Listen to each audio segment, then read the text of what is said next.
Senator, the Joe Biden crime syndicate is becoming harder and harder for even the most loyal Democrats to defend. Are you seeing in the Senate at all any sort of unease, nervousness from the Democrats that this Joe Biden stuff might be very serious, or is it just business as usual, not a big deal? I'm curious kind of what you're feeling and seeing, because from an outsider's perspective, not being in the halls of Congress, this seems to be one of the most cut and dry cases of American betrayal for cash that I've seen in quite some time. Oh, I think they're worried about it. I think one indicator of that is, the Judiciary Committee the other day, we were having what's called a markup. It's a business meeting. We're sitting around there and working on different bills.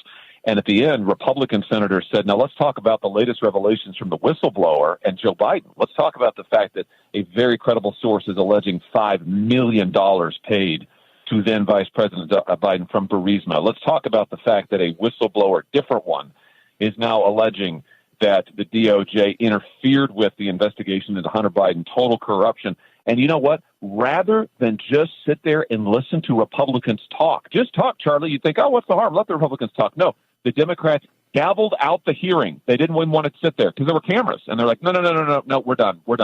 This is over. We're not even going to sit here and listen to it. That tells me they are afraid of this whole topic. They don't want to talk about it. They don't want to acknowledge it.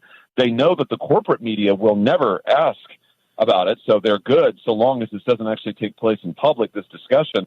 So I think they're very worried, and they should be worried, because we have whistleblower after whistleblower now from the IRS, from DOJ, from the FBI, coming forward and saying, we've got corruption all around the Bidens.